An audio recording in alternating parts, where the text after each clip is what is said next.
So the Nasdaq climbed again for the third day straight. And in today's video, we gotta discuss what to expect tomorrow, especially after there've been a couple of companies reporting earnings and some reporting earnings tomorrow morning. All right. We're also gonna look at one stock that is currently going parabolic and why you should keep it in your watch list. Now, let's dive into the charts right off the bat. We got the Nasdaq, and again, I told y'all that we will test the previous highs. It tried to, like, it really tried its best, as you can see. It jumped higher. The SPY didn't really do much. It's still under 7,000s, but it tried to get all the way up to 26,350, and then closed at 26.3k. We're currently, it's a little bit down because of the aftermath of a couple of companies reporting earnings, and that's okay. Things can change in the morning. The trend is still bullish, so we don't have a reason to change our mind and to change our stand, right?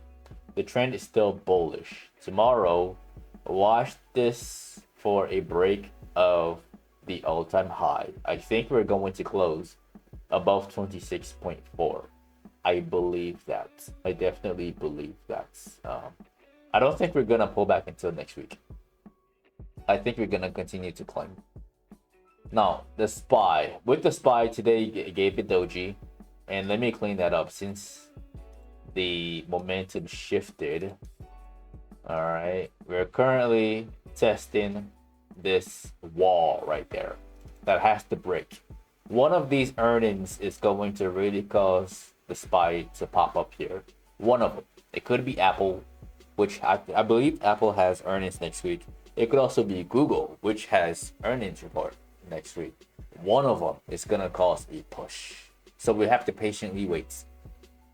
All right, now, the stock that is going parabolic that we should all keep in our radar, that one is currently squeezing shorts, and it is ASTS. Now, I want to share ASTS with y'all for a few reasons. If we look at the daily chart, it has a track record of having pumps. I don't want to call it a pump and dump, but it's just how it looks. The dump is not ferocious, and it doesn't look like a rug pull, which is good, right? We have rises, and then we have pullbacks, and then we have the last one. The last rise was between September and October before we dropped again by 50%, right? So it's like it doubles in value and then pulls back by 40-50% and then does it again. So in this scenario, we are going back again to the upside. We took out the previous shorts who were located at 103, and then we've been holding this level of old levels of resistance became new support. We got buyers who bought right here, and then we got another set of buyers who bought again right here. Okay, so that's the first reason that I want to share with y'all. Second reason, the volume is increasing, which is good. Increasing volume really puts a lot of fear into the hearts of the short sellers, right? Because the more it goes up, the more all of these shorts cover and they take losses, which ultimately pushes the stock even higher. Right now, the second reason for this, of why I want to share it with y'all, is because of the 4-hour time frame. If we check out the 4-hour and we erase this, honestly, we erase all of it. There is an ascending triangle on the chart right there, which is also keeping the short sellers awake. They're not liking this. I wouldn't want to short this thing because usually, typically, with something that looks like this and breaks out like that with a volume like this, very, very clean, broke out and then closed near the high of day, like something like that, which I love to trade. The aftermath is massive. I think it's going to go to 135 tomorrow. I strongly believe so. I think he can do it. So watch how it opens. And the company could have news in the morning, which causes it to open above 125. and that would trigger all of these short sellers to cover again, right? Remember, every peak, in every single peak, there are short sellers who are there, and this is not what they want, right? So the higher it goes, the more they get scared, and then FOMO kicks in, and then we will see this thing go higher. So keep ASTS in your watch list for that potential move. Now, let's discuss yesterday's stock. So yesterday's stock that I gave y'all was Nvidia. Unfortunately, it didn't give y'all an opportunity to make money on the video, right? Because it just jumped, right? I recorded the video right here, right at 8 p.m. And then at like 10 p.m., massive pump. Okay. And then ASML had earnings, which didn't really do too much. It opened at 1500 and then kind of faded in the middle of the day.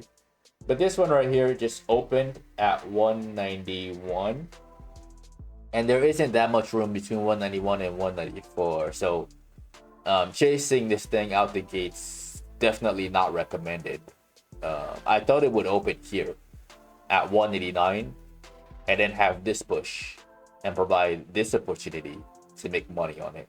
But because it opened higher, then there's no point in chasing this thing, right? Now, where is this thing going to go?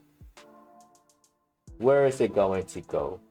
I think we can still test it because the daily is still bullish. Yeah, the daily still looks good. There is a gap at the bottom, but it looks good. We might test 194 and then just stay down here until like next week. The video is not too attractive of a stock right now. It's giving small dojis. We need candles like this that provide massive opportunities intraday. All right, it's not very fun when the bulk of the move happened during the night and then it just chops in that doji. It's not very fun for anyone, honestly. But that's my thoughts on it. The next one that we gotta look at, we gotta check out Meta. Meta surprised me a little bit. It surprised me a little bit. I told y'all that the move on Meta was in, okay? And I also told y'all that I don't think it will go above 700. And they had earnings today. And it crushed earnings. And it went all the way up to 742 pre-market. All right. We'll see what happens during market hours. We'll see if it opens up at these highs or if it opens up at 700 before it slowly creeps up on Thursday or on Friday, I would say, to 750. Because it's already here. Like it already went to that level pre-markets. Eventually, it's going to get there in the middle of trading hours and give people an opportunity to cash in on their bets if you gamble through earnings, right? Eventually, it's going to. And that gap on the left, that's going to get filled, all right? And after that gets filled, then my stance on it would most likely be bearish. I think after we hit 750, we'll just pull back down just to fill the gap below, just to catch up with like everything else. And when I say everything else, I'm talking about the one stock that really didn't do too well. I am talking about Microsoft. And Microsoft's during this week, in the first 2 weeks of the year, I gave you a Microsoft for a drop between 470 all the way down to 450. It went even lower to 440, and it had a pump ahead of earnings, and now earnings got put out, and now it looks like this. We're right back down to those 440 levels. And I told y'all before, and I'm gonna say it again. Eventually, this thing is going to get down to 400. Right there. Okay. And remember, when a company does that, when a company drops that much through earnings, what typically happens is a slow fade. Like it fades and it fades and it fades for about 2 to 3 months, right? So a move like this, if I just draw a slope of the line through the price action, I wouldn't be surprised to see Microsoft at like 420 by the end of March. I would not be surprised to see that. Yeah, it might zigzag a little bit here, right? But ultimately, where I see this thing being is down here. like I said, like I always say before, I don't know how fast things are going to drop. There might even be a new structure that looks even cleaner than the previous one. That makes it a little easier to know exactly when and where things are gonna go. But for now, this is what I got. I'm not bullish on Microsoft. The fact that they didn't do too well through earnings is an indication that we will get down here sooner rather than later. All right. Now, the next one that we gotta discuss in today's video is Tesla. And Tesla had earnings, and Tesla went nowhere. There is a little gap at 448 right here. Right there.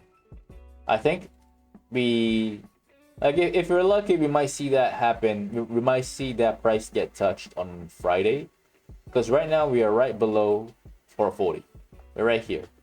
Okay, so Thursday, tomorrow, we might see something like this. Maybe a doji, a whole lot of nothing. And then on Friday, I believe there's a company that's reporting earnings. Yeah, Apple. Apple has earnings on Friday. And I think Apple is going to cause an influx of money into the markets.